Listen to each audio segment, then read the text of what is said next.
Mesdames et messieurs, bonjour et bienvenue dans le Focus Éco. Focus aujourd'hui sur le partenariat Maroc-Chine, une coopération qui se renforce de plus en plus. En 20 ans, la Chine est devenue le deuxième fournisseur du royaume et troisième partenaire commercial global en 2023. Automobile, batteries électriques et industrie manufacturière, les entreprises chinoises, elles, investissent dans des secteurs clés de l'économie nationale. Entre 2023 et 2024, les investissements directs étrangers chinois ont bondi de 150%. On va parler de cette relation Maroc-Chine avec Mohamed Ben Chekroun. Vous êtes professeur au South Europe College. C'est un plaisir de vous avoir avec nous ce soir. Le plaisir est partagé. Merci pour l'invitation. Alors, les échanges commerciaux, les IDE et aussi l'implantation des entreprises chinoises. Donc, tout ce mélange, tous ces facteurs qui font qu'aujourd'hui, le partenariat Maroc-Chine est de plus en plus fort. Tout à fait. La Chine est un pays qui est incontournable dans l'écosystème, dans la supply chain mondiale. C'est l'usine du monde, c'est la première puissance commerciale et aussi c'est le deuxième pays avec une force exportatrice d'investissements étrangers. Il est également le premier exportateur d'IDE en Afrique et donc naturellement, puisque la Chine est intéressée par l'Afrique, elle ne peut ne pas passer par le Maroc. Donc le Maroc, de par sa position d'exemplarité, d'exceptionnalité en termes de stabilité politique, de force de proposition, donc la Chine voit en le Maroc un pays de passerelle, un pays effectivement qui peut représenter une tripartite pour avoir une mutualité des intérêts réciproques, tant pour l'intérêt marocain, l'intérêt africain et chinois. Je le disais en préambule, en 20 ans, la Chine est devenue le troisième partenaire économique global, commercial global du Maroc. Quelles sont les perspectives d'évolution pour les années qui viennent ? Alors, dans les débuts des années 2000, dès lors que la Chine a intégré l'OMC, elle a boosté la croissance économique mondiale. Donc, elle est passée très vite parmi les principaux partenaires commerciaux, non seulement du Maroc, mais de l'ensemble des pays du monde. C'est le premier partenaire commercial de plus de 90 pays dans le monde. Et donc le Maroc ne peut pas passer à travers cette donnée mondiale. Maintenant, l'idée, c'est que comment le Maroc peut bénéficier, peut tirer profit de cette prédation chinoise dans le monde d'un point de vue économique. Alors, la Chine fait face maintenant à de nombreux défis. Des défis de contournement, de sanctions tarifaires et non tarifaires de la part de l'Union européenne et des États-Unis. La Chine est dans la contrainte aussi d'exporter une partie de son industrie pour garder sa compétitivité par le coût. Et donc le Maroc, ayant investi, s'étant amélioré dans sa compétitivité industrielle, voit effectivement ce pays peut représenter un pays de contournement. Donc exporter au Maroc, exporter une partie des batteries électriques, une partie des voitures électriques chinoises, une partie de l'énergie marocaine et pourquoi pas passer par le Maroc et l'exporter vers l'Union européenne et les États-Unis. Donc telle est un petit peu la nouvelle voie de cette collaboration, une collaboration de complémentarité et aussi d'intérêt réciproque. Le secteur automobile, notamment le domaine de l'électrique, donc un domaine aujourd'hui d'échange, de partage d'expérience et aussi de coopération renforcée entre les deux pays qui sont le Maroc et la Chine. Vous l'avez très bien expliqué, la Chine qui aujourd'hui est assujettie à un certain nombre de sanctions, notamment la guerre commerciale avec les États-Unis, avec les dernières taxations, les droits de douane qui ont été qui sont mis en vigueur depuis l'investiture de Donald Trump. Le Maroc qui dispose d'accords de libre-échange, que ce soit avec l'Europe ou avec les États-Unis, donc de cette position stratégique, de cette facilité peut-être de transit, le Maroc est devenu le choix par excellence pour les investissements et les constructeurs chinois. Tout à fait. Alors, la Chine a investi massivement. Ça a été un choix stratégique de l'État de s'orienter vers la fabrication de voitures électriques. En l'espace de 10 ans, la Chine est devenue un leader incontesté dans les voitures à mobilité verte. Maintenant, elle domine le monde.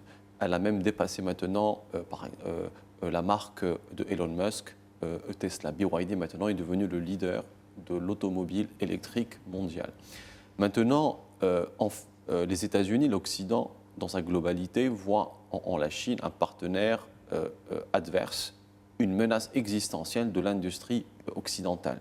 Donc, en face de cette élévation des tarifs, il faut qu'ils voient des alternatives. Le Maroc, bénéficiant de cette proximité géographique, ayant aussi un écosystème d'énergie verte, très important, car sans l'énergie verte, on ne peut pas produire une batterie verte, on ne peut pas avoir une voiture électrique verte. Et donc, le Maroc dispose de plusieurs avantages, les traités de libre-échange, les énergies, une qualification ouvrière, des infrastructures portuaires, une expérience industrielle, et donc, bingo, la complémentarité est là. Le Maroc remplit toutes les cases, et donc pourquoi pas ne pas profiter. D'autant plus que le Maroc est un pays ancestral, une civilisation de 12 siècles, qui a montré une très grande forme de résilience dans la gestion des crises. Et pour la Chine, dans sa philosophie, elle préfère un partenaire qui montre une fiabilité, qui montre une stabilité, car la Chine, quand elle s'investit, elle ne s'investit pas dans le one-shot, elle s'investit dans le long terme. Les investissements à long terme. Justement, tout à l'heure, vous parliez des exportations. Il y a donc ce chiffre, quand on parle des flux commerciaux entre les deux pays, c'est un chiffre qui s'élève à près de 80 milliards de dirhams. Quand on voit les flux du Maroc vers la Chine, on est dans les 7 milliards à peu près de dirhams. Si on devait faire l'analyse de la balance commerciale, des échanges entre la Chine et le Maroc, comment se place aujourd'hui le Maroc? Et est-ce que ce partenariat est également aussi avantageux pour le Maroc qui aujourd'hui veut que tous ces partenariats soient d'égal à égal avec cette vision de gagnant-gagnant? Alors, après qu'on ait parlé des investissements, maintenant on peut se focaliser sur la balance commerciale. Donc, c'est-à-dire un rapport entre les exportations et les importations. Alors, effectivement, la Chine est excédentaire, c'est-à-dire que le Maroc importe plus ce qu'il n'exporte en Chine. Et cela est tout à fait naturel, c'est une donnée mondiale. La Chine est excédentaire avec la première puissance économique mondiale qui est les États-Unis, donc quid du Maroc. Maintenant, comment effectivement on peut amortir le choc? Comment on peut avoir une balance un peu plus équilibrée?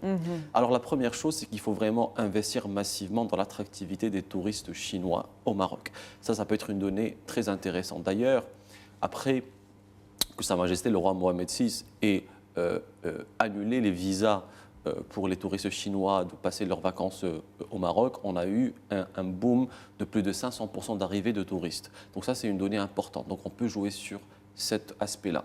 On peut aussi jouer sur le remplacement par les produits, la substitution des produits importés et qu'on le fabrique localement. Il y a un bon nombre de produits qu'on importe et que l'économie marocaine, de par ses forces, ses qualités, ses attributs, peuvent le fabriquer localement. D'ailleurs, c'était une initiative qui a été lancée par le ministre, M. Mzour, le projet de substitut face aux importations. Il y a une troisième donnée que l'on peut aussi s'investir, c'est de faire du lobbying dans le marché chinois. Qu'est-ce qu'on peut exporter dans le marché chinois? La Chine est une force exportatrice, certes, mais c'est devenu aussi un grand marché de consommation. De grandes entreprises internationales jouissent d'une hyper-croissance dans ces marchés-là. Et donc, qu'est-ce qu'on peut exporter? On peut exporter nos produits agricoles, nos produits du terroir, de l'artisanat et aussi une expertise dans les échanges de services. Donc mais cela exige un soft power beaucoup plus dynamique, une connaissance de la part des Chinois de ce que c'est que le Maroc, de par son histoire, et d'être présent dans les foires, d'être présent dans des visites, commerciales entre différents acteurs économiques.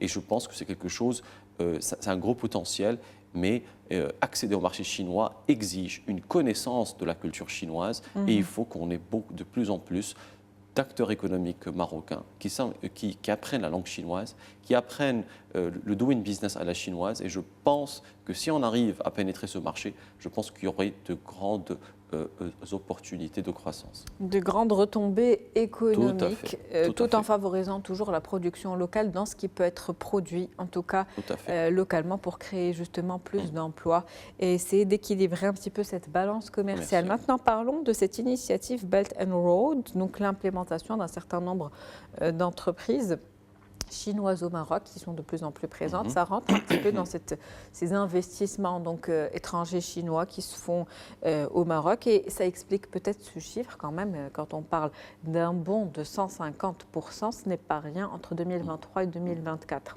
Alors le Maroc a été le premier pays de l'Afrique du Nord à avoir été signataire du traité de la nouvelle route de la soie.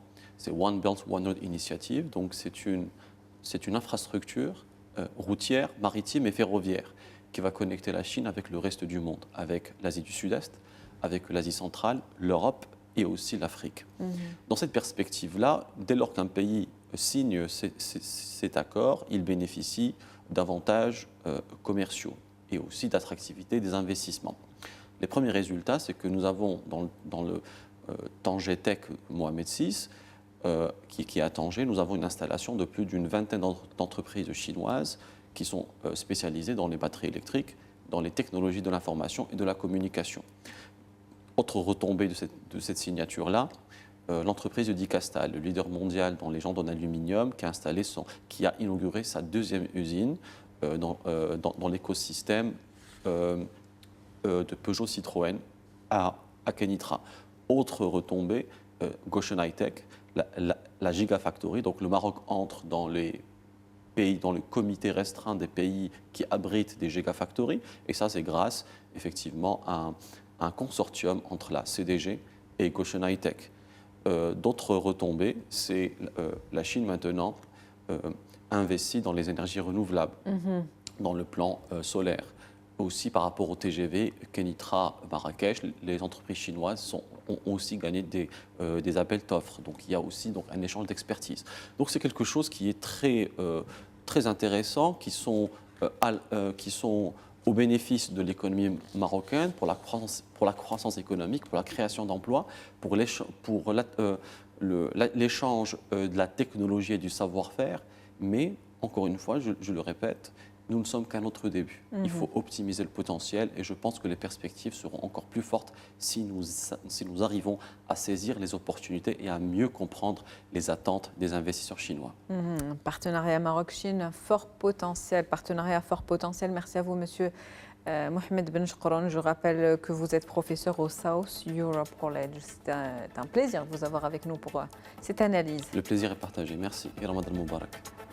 C'est la fin de Focus Eco pour aujourd'hui. On se retrouve demain avec un nouvel invité, nouveau sujet. Merci pour votre fidélité. Très bon début de Ramadan.